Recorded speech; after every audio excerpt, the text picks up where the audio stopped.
एक बुढ़िया का लड़का सवेरे गाय चराने जंगल में जाता और सांझ पड़े घर आता। सारे दिन की मेहनत के बाद उसे 8 पैसे ही रोज के मिलते, जिससे माँ बेटों का गुजर बसर होता था।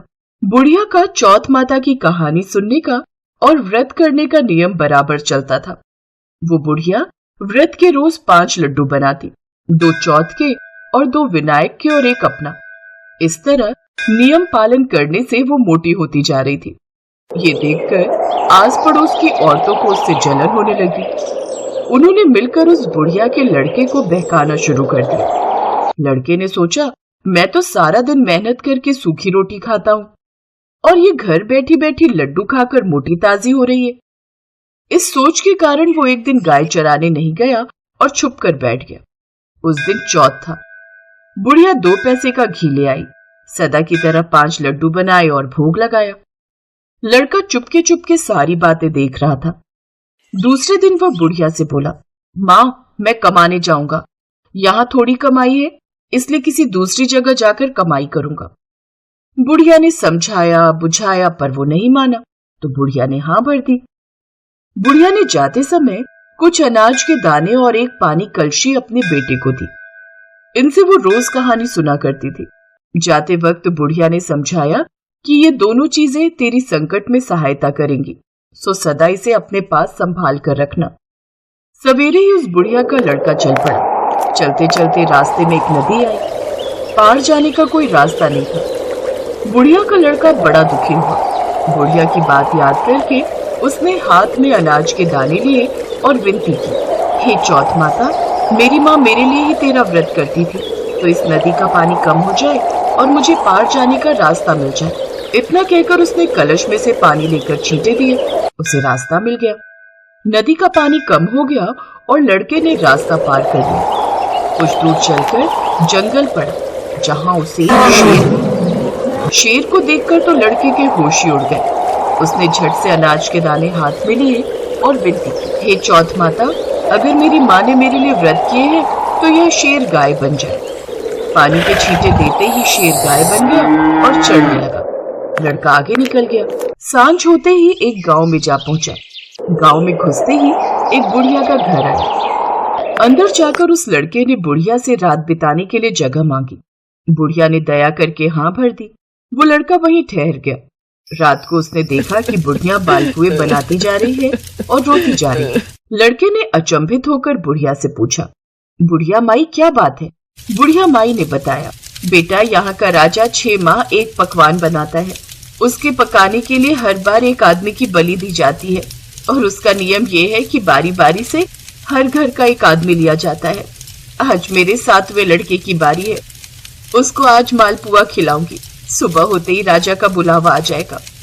उस लड़के ने बुढ़िया से कहा, माँ चिंता मत कर, कल तेरे लड़के के बदले मैं चला जाऊंगा।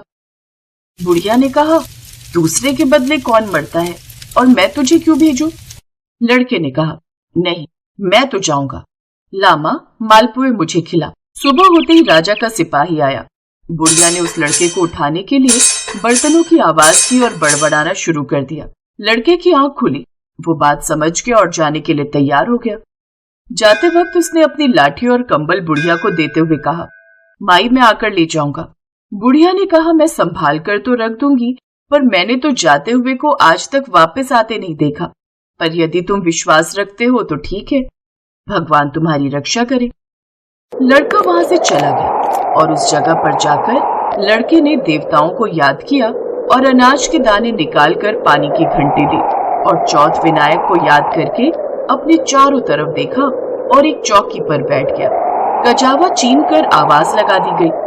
तीसरे दिन कुछ कुम्हारों के लड़के खेलते हुए उधर से निकले। उनके हाथ से एक पत्थर का टुकड़ा उछलकर कजावे पर जा पड़ा। पत्थर पड़ते ही उसमें बर्तनों की टंकार निकली। बात सारे गांव में फैल गई। लोगों ने अचंभा किया। नौकर चाकर भेजे गए। कजावा खोला गया। कांसे पीतल के बर्तन निकले। भीतर से आवाज आई, भाइयों, कजावा को धीरे धीरे खोलना, अंदर आदमी भी है। उन्होंने सुझाव दिया कि ये आदमी की ही आवाज है, तुम लोग डरो मत। आखिर में सारा कजावा खोला गया। लड़का चौकी पर हंसता बैठता मिला। चौकी के चारों ओर जुहारे उगे हुए थे। पानी का कलश भरा हुआ था। राजा के पास लड़के को लाया गया।